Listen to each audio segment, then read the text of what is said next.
All right, you guys read the title of the video. We're ranking the Scream movies. Let's go. You're okay. This one, real fucking ugly. You're dead.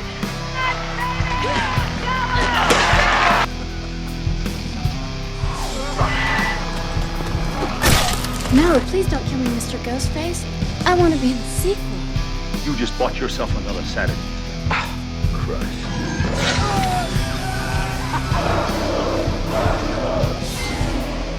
Are you not entertained? Are you not entertained?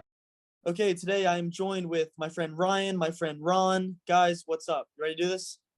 What's up, guys? We are ready. Are you not entertained? You know what it is? We're here with the boy Max. We're here. We're scared. We're ready to go. We're here, we're scared, we're ready to go. Well, then, without further ado, I'm going to kick it off. Starting from worst to best, let me say this before we start. There is no bad movies in the Scream franchise. Yeah, agreed. So don't take these rankings personally. They are personal preference. I'm sure we're going to piss some people off because that's just how the Scream fan base is. But whatever. We're just going to go right into it straight away. Worst to best. Number 6 in my personal ranking of these films. It's going to be none other than Scream 3. They took the franchise to Los Angeles. They were making Stab 3. We had Roman Bridger as our killer, and he wound up being Sidney Prescott's brother. I don't know if that hits home or whatever, but it didn't quite land with me. I don't mind Roman, but I don't love Roman. Let's just say that compared to all the other killers. Yeah. But that's my number 6. Ryan, what's your number 6?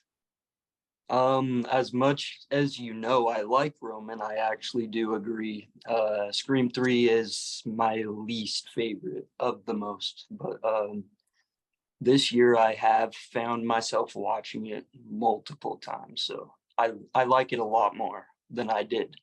Right, so you like it, but it's like out of all the other sequels, it's like we said, they're all good movies. Ron? I will tell you here. So I'm giving my ranking here, number 6, right? Oh boy. Or okay. right? What was going on there? Sorry, This I got is your number 6, sidetracked Ron. here. This This is is my number 6. So I'm gonna have to go and agree with you both that Scream 3 is the least of the 6. I don't think it's a bad. Yeah, I think it's the least best. I feel like there's a little bit disconnect with the killer. I know that the final scene in the you know, like where Sydney and what's his name? Oh goodness, I'm Dewey? blanking. No, the killer. Roman. What's the director? Roman. Literally talking to Roman here. All right, sorry, but Roman and Sydney, they're on screen together for the first time in that movie. So in that part, that's the first time they're ever on screen with each other. So I feel like with the killer, it was a little disconnected. They were in Hollywood. There was you know, Scream 3 doesn't hide from what it was. You know, at that point, it was a big budget. You know, they had everybody. So it was different in the way that they were going about things and the monikers that they were trying to portray at the time. And I just feel like there was a little disconnect all around, you know, and with Prescott not being there as much, it had a lot to do with the way the film came out. And so it felt like she was isolated at points, blah, blah, blah. But altogether, I feel like it does rank 6th. And I agree with you both. Well, I can't believe we're off to an agreement to start this video off. I thought we were gonna have some hot takes right off the bat, but no. Oh, this next one might be a hot take, but it depends on. Before we move on to our fifth entry, I want to say I think the disconnect with 3 is that Erin Kruger wrote 3. It wasn't Kevin Williamson. It was the first movie Kevin Williamson didn't write. So I think that's where the disconnect comes from. And Sydney, Neve Campbell was all booked up with other movies. That's why in it for a little bit. Yeah, so it got crazy there, and still a good film nonetheless. Okay, so I guess we're gonna kick off the next round, the next tier in the worst to best ranking. My number 5 is none other than Scream 5. This movie, Scream Ooh. 2022. I don't know, dude. I don't know. Maybe it was the time period that it came out when I went to see it, how I felt about the Scream franchise. Maybe it was the fact that Dewey was killed by a high school bitch, Amber. You know what I mean? Maybe it was Amber bitching Dewey up that really just makes me salty as hell about this movie. Now, when I was thinking about my rankings and all the films as a whole, this is the movie I thought about the least. It's in Yes. Woodsboro, so the setting is not unique. We have legacy characters. That is not unique. We have new characters. That is not unique because Scream 4 also introduced new characters. We had the killer's motives being that they were continuing the Stab franchise, which I could get on board with. And now since Scream 6, I really do dig Richie more as a killer. But Amber killing Dewey. Yeah. So that's my reasons, dude. I literally forget about this movie. And that's not a good thing. And honestly, it probably could switch with Scream 3. Honestly, those are interchangeable for me as being the lower tier Scream movies, but still watchable, still, still enjoyable movies. Ryan? So I thought this was gonna be a hot take, but number 5, you said it, Scream 5.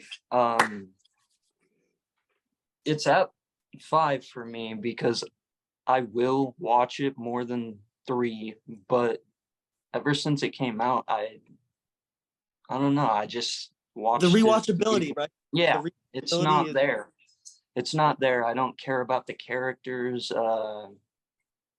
not even really the killers until now, like what you said. because of 6 reinforced Richie as a killer.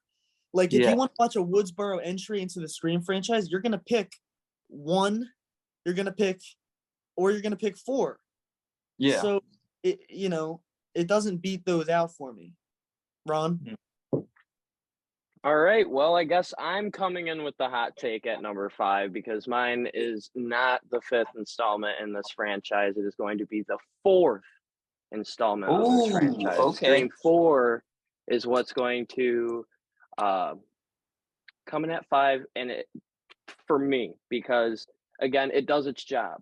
It does everything it needs to as a 4th, a reboot because of the things it's tackling. Man, 2011, I honestly just weird time, man. I feel like it was so like pre-internet, or it was so internet, but then pre-internet, and then the way they went about things. I'll tell you, things that I love about it is like the movie within the movie, how first kill scene, that is always great. I do love the fact that Jill Roberts ends up being that killer because you can kind of see how everything comes together, but at the same time it seemed a little far fetched, and everything's got to make sense to me. I get it. The motive was there and there to me. That's the way I perceive it, but I get it and I understood where they were going with everything. And then now to see that play into 5 and 6, I get, it all comes full circle with everything. It was tough because the way that's shot, it looks like it's smeared. That's a turnoff. It's a turnoff for me watching it. Like when you go to turn on a Scream movie, 4 is not going to jump out to me. It's not going to be one I turn on. 5 had a little, you guys are now knowing that this is 4, that 5 has a little bit more of appeal to me, where on the list you'll see sooner. But I feel, and maybe it's the time period that puts it above, but I feel like just from where that one was placed and where it's at, it is going to be a number 5. Solid reasoning. Okay, so 4th, we're gonna kick off the 4th round now. Now we're really getting up there. Now I think we're really gonna start disagreeing with things, unless me and Ryan agree again, because me and Ryan are synced up right now with our favorites. But let's see how you feel about this one. Number 4 in my ranking is going to be Scream 2. Scream 2, Ooh. number 4 in my ranking.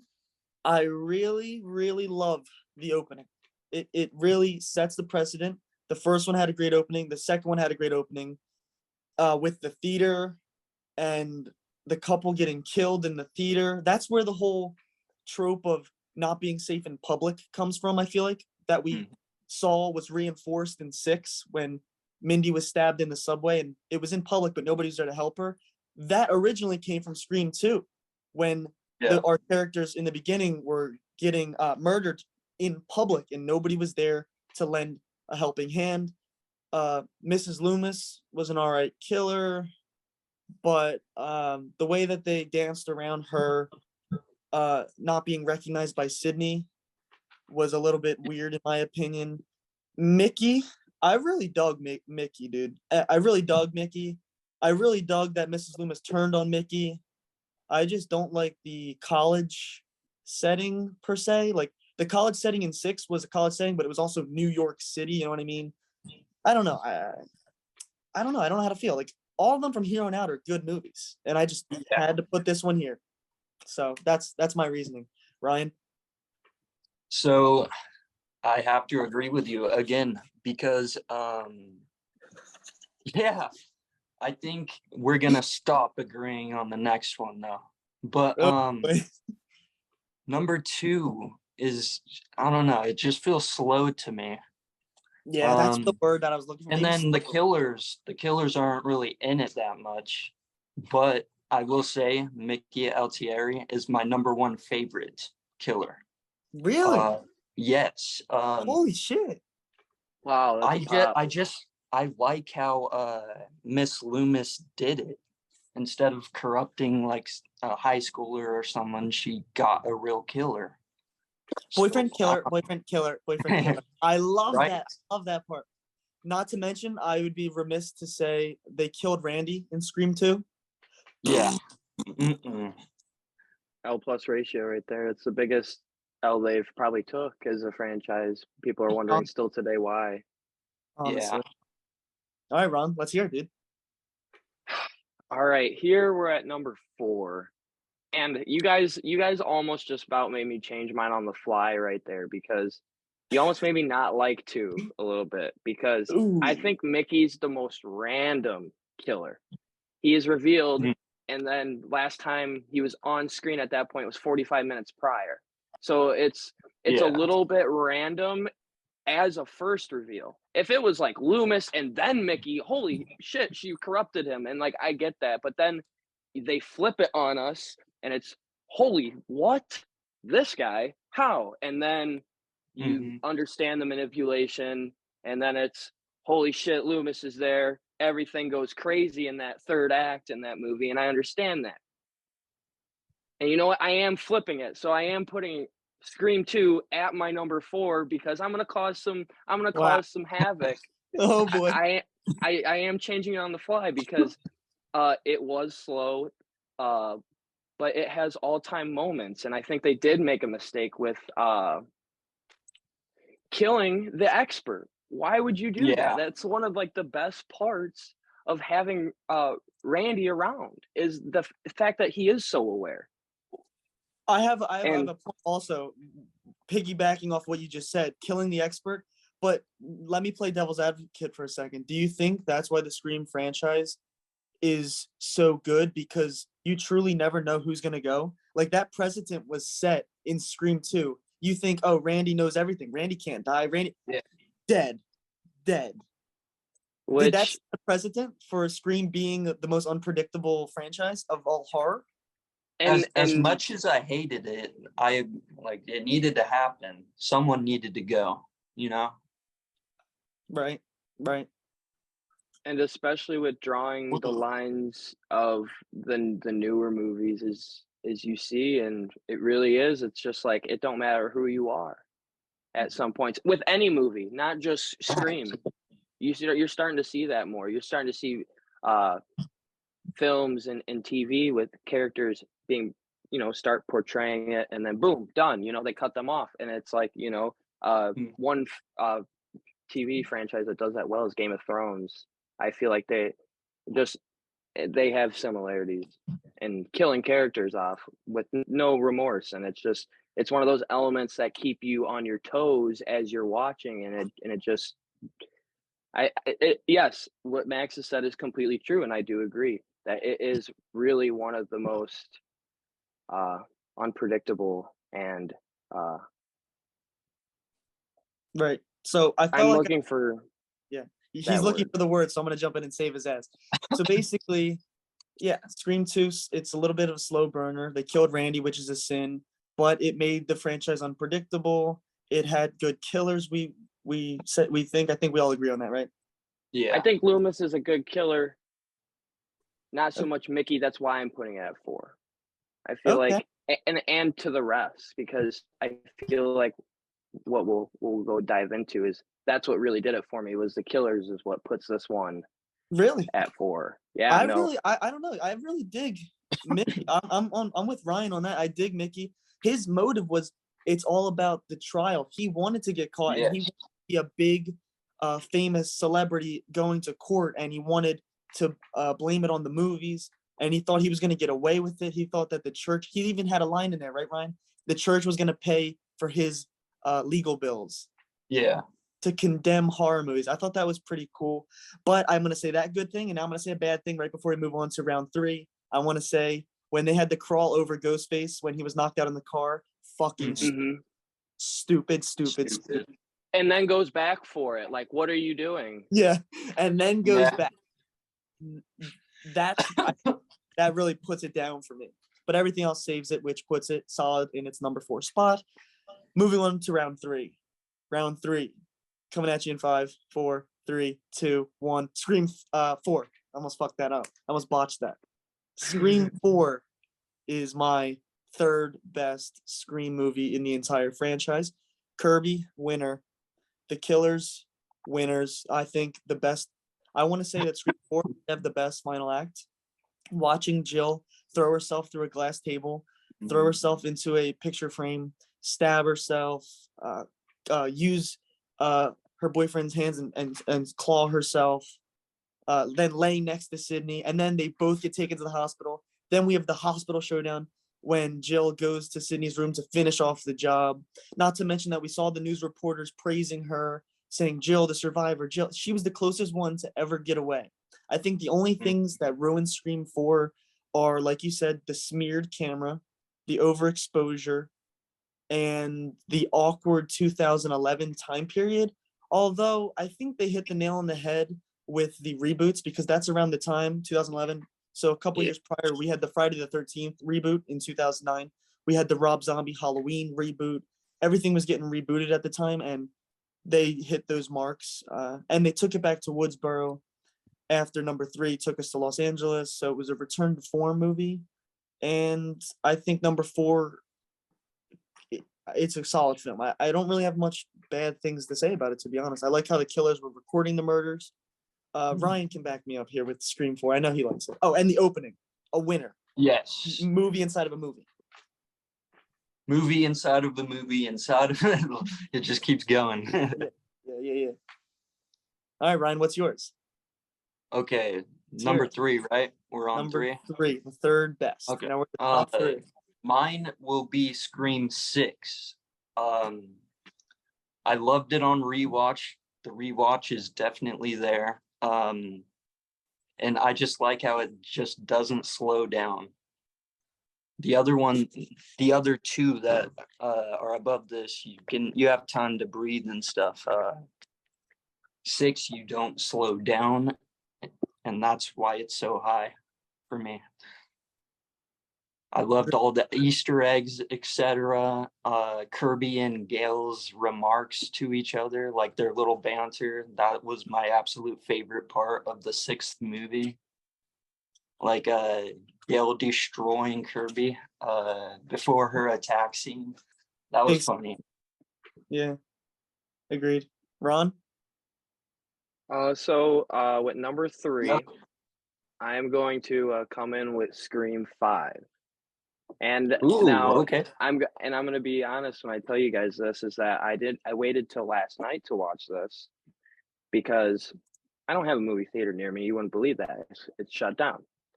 So right now, 5 and 6 was hard to watch, but we got it done. And what really kind of turned my head away at first was how slow the movie seemed to be in like a replicating one sense of things. It was Yeah. like, well, you're seeing these same things, and to me, Sam, that whoever she like that movie, I don't know if that was her first movie, but to me, it kind of took me away because she wasn't that great of an actor in that one. I will say her performance in 6 is way like Yeah. magnitudes better than 5. It was really like her responses were like kind of like like, oh, I know what I'm doing, blah blah blah. Like, what are you to tell me this? Get away from me, blah blah blah. Like, and she's all pissed because of this, and she knows who her dad is, obviously, and so uh, with me, seeing that connection, that's what took me away. Now, what brought me in is how this movie, in my opinion, is the most brutal Scream movie. I mean, the kill of stabbing that dude right through his cheek is Oof. something I will never forget. And Okay. now I would say what this movie struggles with is believability in a now setting.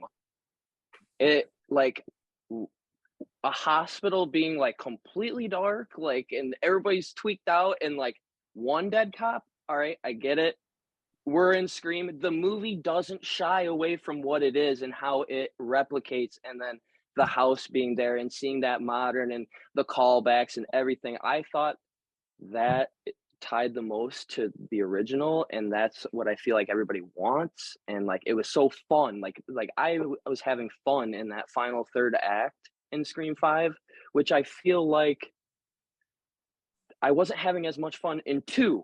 I wasn't having as much fun in 3. Like I was having more fun in 5, and I feel like that's kind of the more appeal, and it was a more fun experience. Kills, everything. It was modern.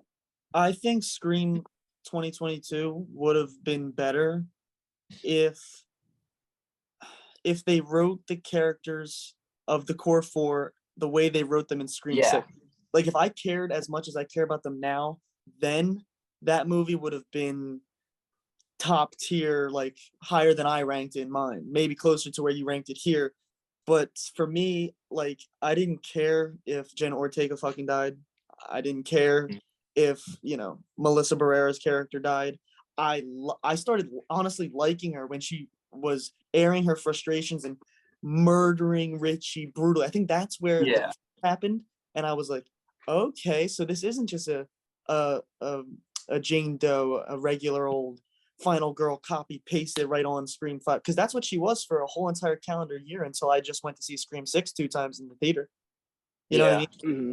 If she was that different back then, I feel like I would feel different. Maybe see, I haven't watched Scream 5 since I saw Scream 6. So when we redo this again next year, guys, same time, when we do it again next year for when Scream 7 comes out, I'm sure Scream 5 might be up there next year, because then I would have seen 2 other films with these characters. I would know their origin, and it would make sense why they act the way that they did, and in thus boosting Scream 5's ranking in my list. You know what I mean? Mm-hmm. All right, then let's move on then. Number 2, coming in round 2.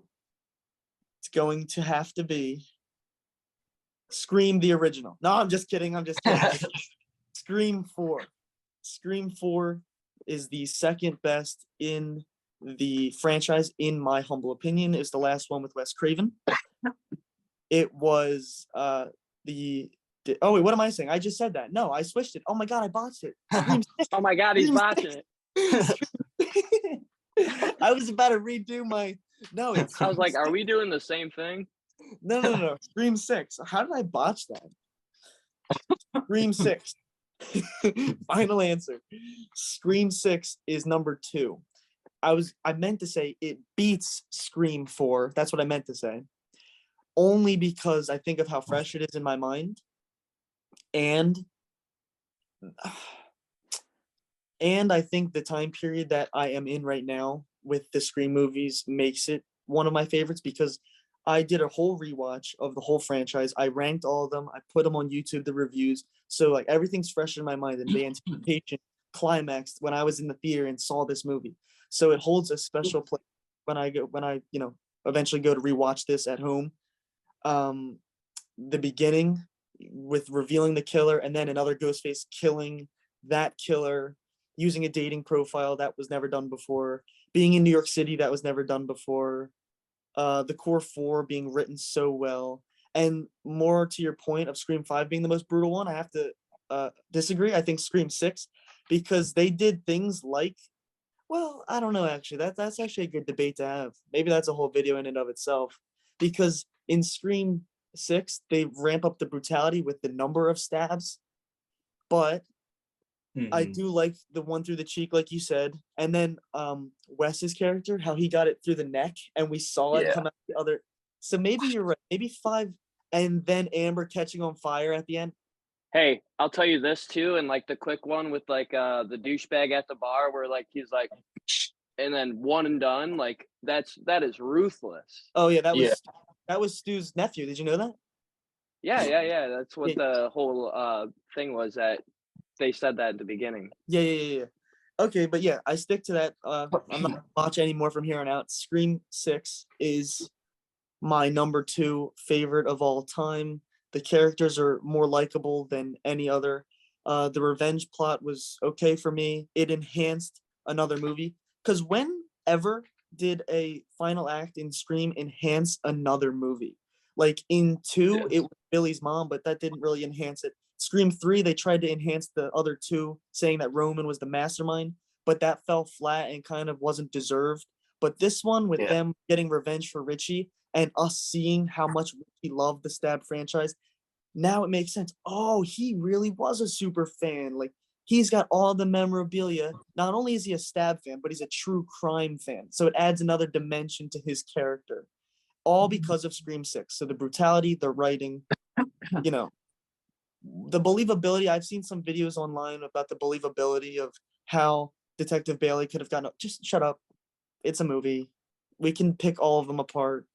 I choose not to for this one. I like it a lot, and it's my second favorite in the year 2023. When we do this next year, we will see. We'll revisit it. But for right now, it sits second favorite in the franchise. All right, guys. Just know these next two are just completely biased because I don't.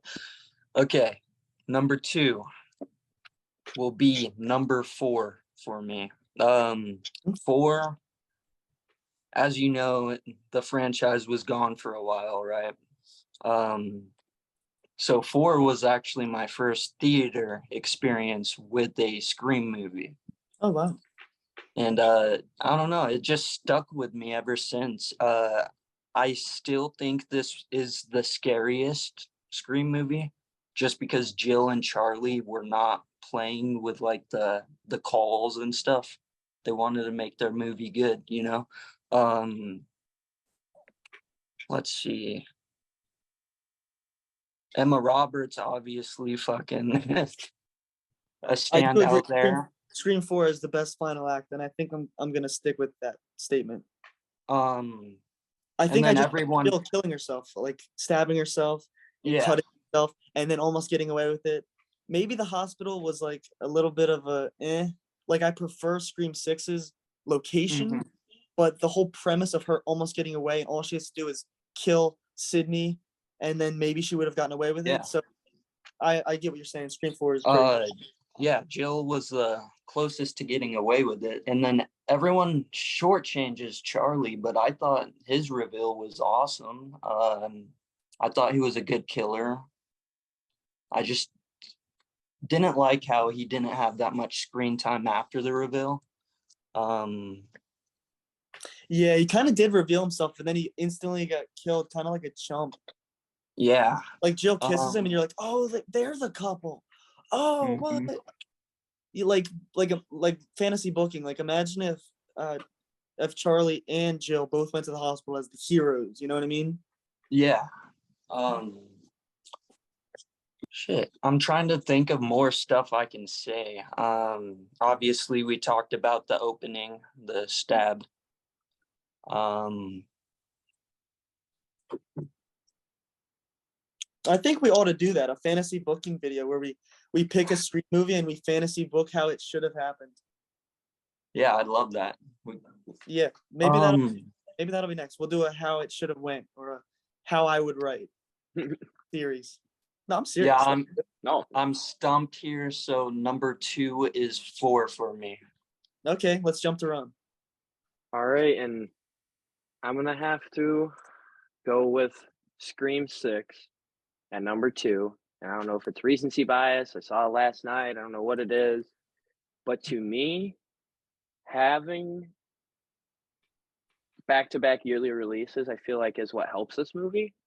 Yeah. The circumstances of where they're going with this and doing a sort of like a true trilogy within one that mocks itself, sort of, because again, these are movies that are fully aware of what they're doing and they're not afraid to tell you that.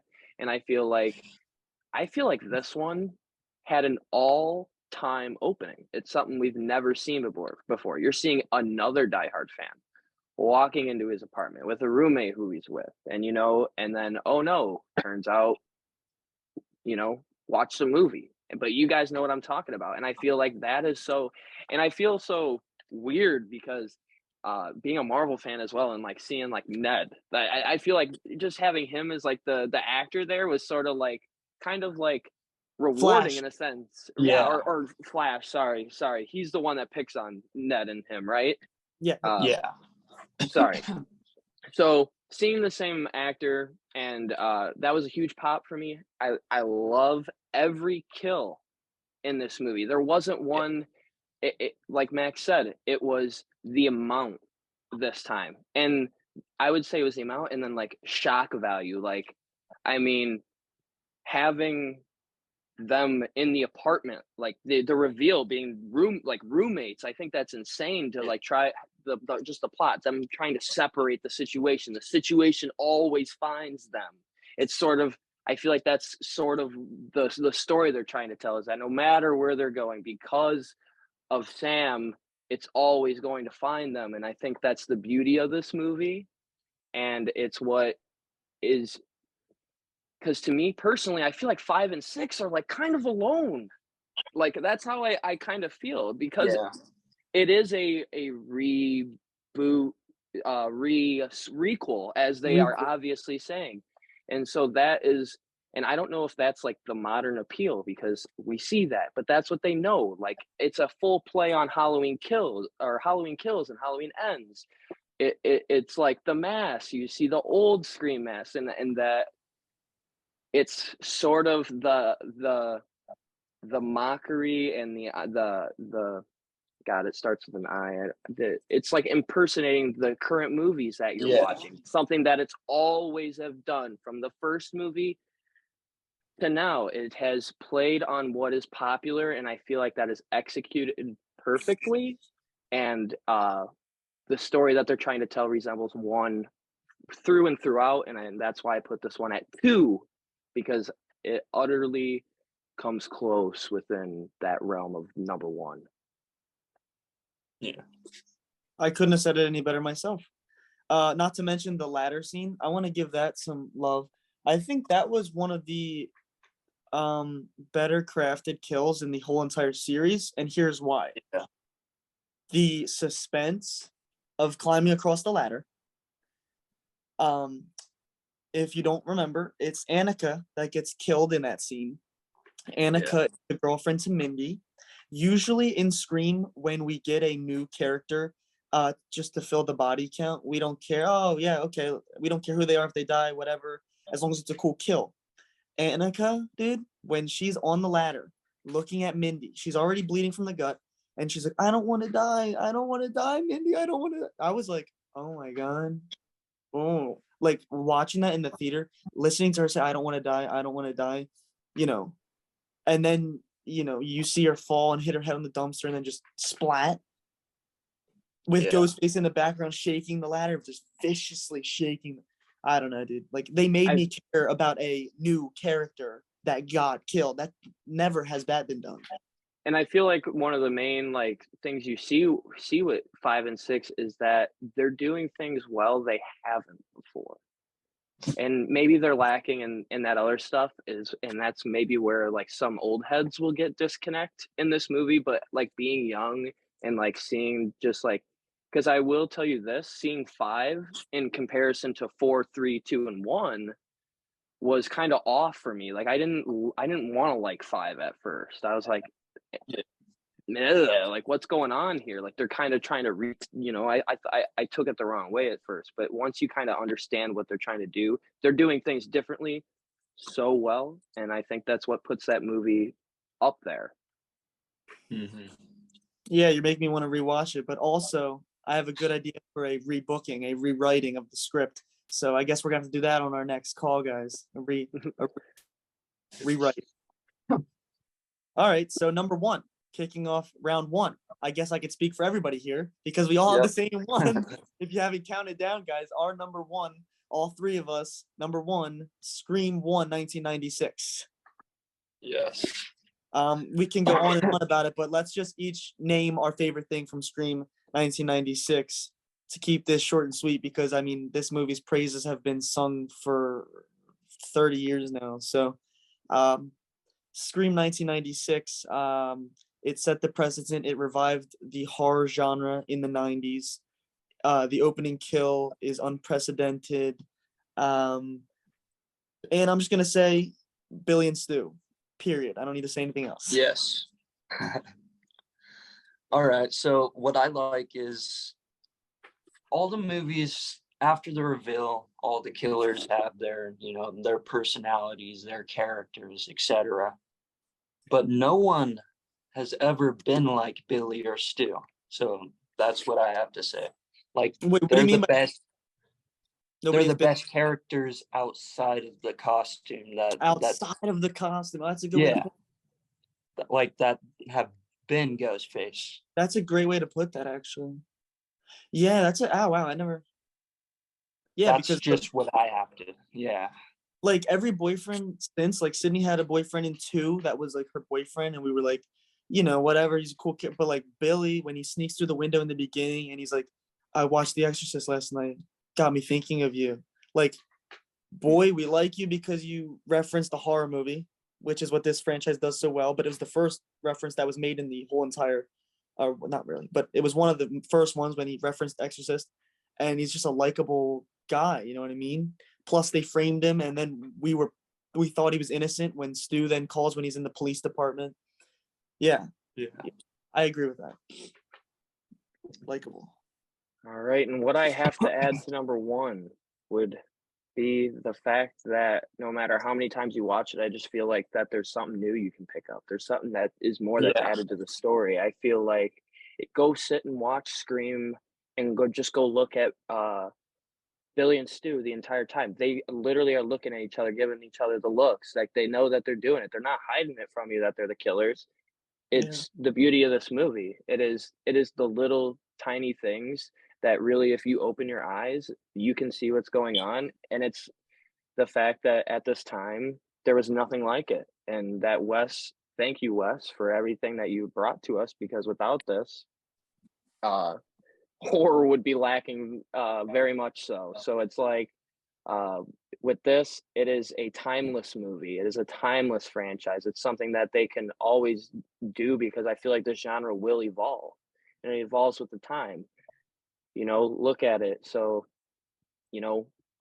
96, I believe, was the first one, correct? Mm-hmm. And so it was like, and so it was like by the time they did 2 and 3, they were in the 2000s. So you went from 90s tropes to 2000s tropes. And why did it take so long to get to the 4th? We had to grow, we had to evolve. So as much as this franchise moves and evolves, That's true.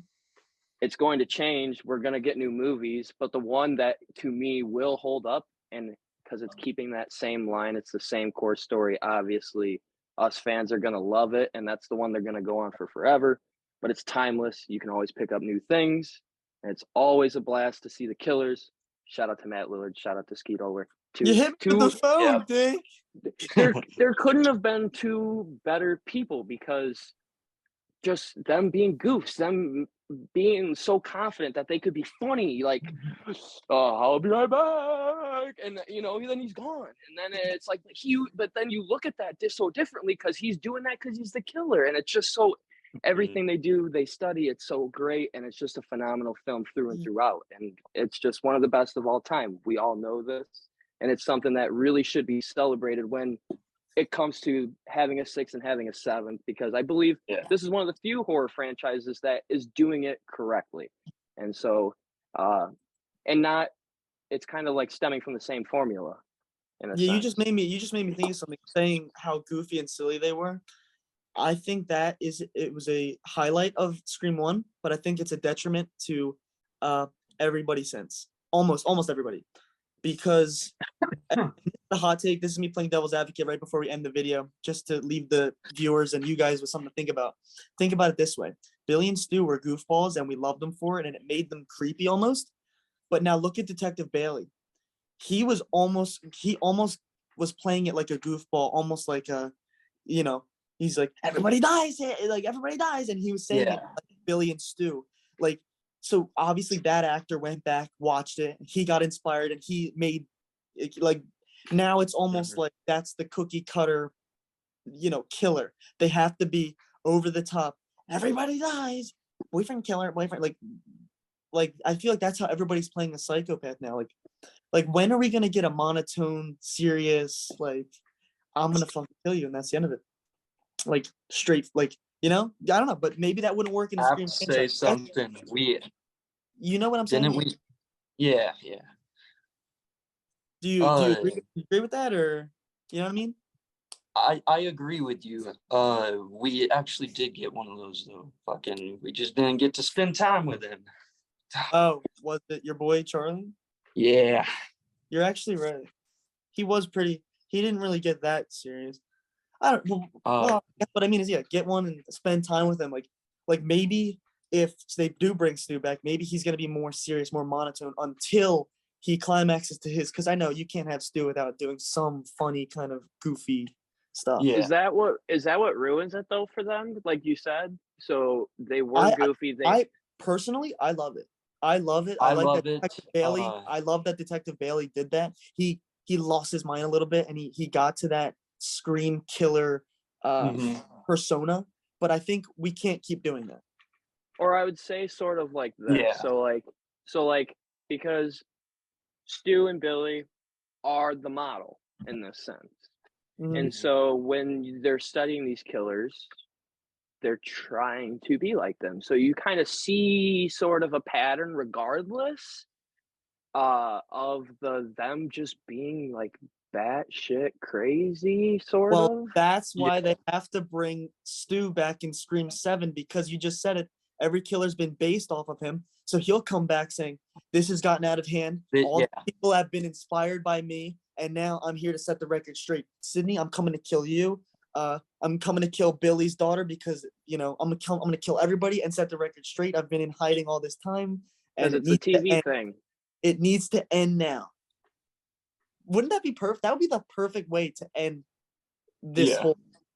All right, that's a whole other video, though. There's only one way to end this. I want to thank you guys for both doing this with me. Thank you for watching, everybody. There's one thing left to say, one question left. Ryan, hit it. Are you not entertained? Ron, hit it. Are you not entertained? Are you not entertained? Thanks, guys, for watching. Peace. Video ends. That was fun as hell, guys.